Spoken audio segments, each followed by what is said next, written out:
السلام عليكم متتبعين متتبعات قناة مريم مريومة. اليوم جبت لكم وصفة ديال البقلاوة اللي كتجي بحال هاد الشكل، كتجي رولي، كتجي سيكار، ما كتجيش مسطحة. كنحتاجو هنايا 500 غرام ديال الكاوكاو اللي كنكونوا محمرينو، كنديروا له كاس ديال السكر سنيده، كنطحنوه في الهاشوار بحال هاد الشكل هذا. كيف ما كتشوفوا ما كنطحنوش حتى كيولي بودره، كنطحنوه غير بحال كيولي بحال السميده، بحال كسكسو، بحال داك الشكل، ما كنردوهش بودره. من بعد كنزيدو 200 غرام ديال الجنجلان اللي كنكونوا حتى هو حمرناه، كنطحنوه مزيان حتى كيولي لنا بودره الجنجلان، ما نخليوهش هكاك يعني ما نخليوهش بحال القوقاو. من بعد كنزيدو المسكه الحره، كنزيدو معلقه ديال القرفه،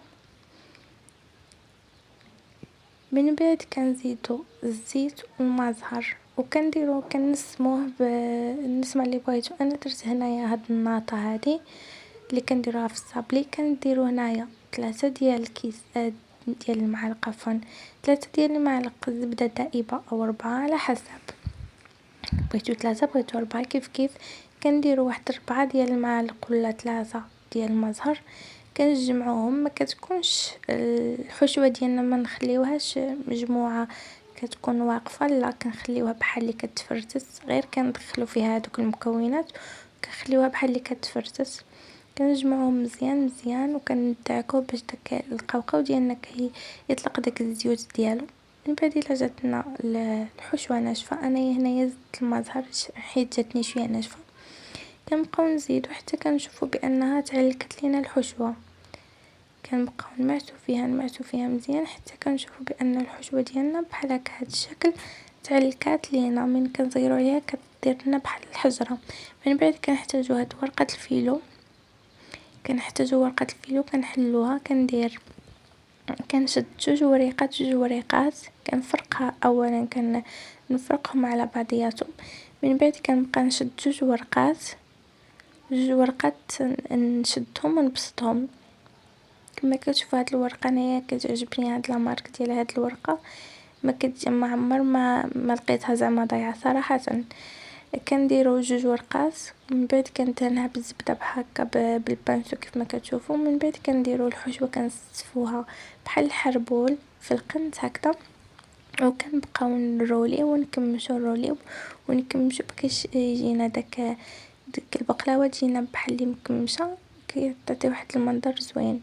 كنبقاو نديرو نفس الطريقه الوراقي كلهم حتى كنساليو كلشي. هذيك الورقه ديال الفيلو ديالنا كلها كنساليوها، كنبقاو نبسطوا الورقه، نديرو لها الزبده اللي كنكونوا مذوبينها، وكنديرو داك الحربول ديال القوقاو وكنبسطوها، كنجمعو ونكمشوها ونديروها في الطاوه ديالنا حتى نكملو كلشي داكشي كنكملوه.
من بعد ما ساليتهم هكا كلهم ساليتهم، كنقاددهم، كنشوف اللي معوجه نصايبها واللي محلوله كنصايبها.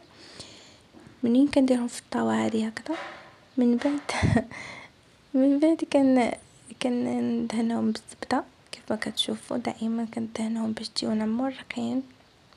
كنشدو موس وكنقطعوهم القياس اللي بغيتو، انا ما كنبغيهمش يكونوا كبار بزاف، كنقطعهم القياس اللي بغيتو. كاين اللي كيبغيهم طوال يديروهم طوال، اللي بغاهم يكونوا سيجار رقاقين كيديروا غير ورقة واحدة وكينقصوا شويه من الحشوة. انا بغيتهم بحال هاد الشكل يكونوا غلاظ. من بعد ما كنقطعوهم وكنكونوا دهناهم بالزبده، كندهنوهم بالزبده بالبانسو، كنشوفوا كاع الجهه الناشفه كندوروا عليها نديروا لها الزبده. كنديروها على نار مهيله، الفران يكون سخون، ديروها على نار مهيله حتى كتقرمش لينا وكتحمر. من بعد من كتكون سخونه كنخرجوها من الفران، كنديروا ليها العسل. انا هنا استعملت الجاهزه، كنديروا ليها العسل. كتكون العسل بارده، معنا خصنا حاجه تكون بارده وحاجه تكون سخونه.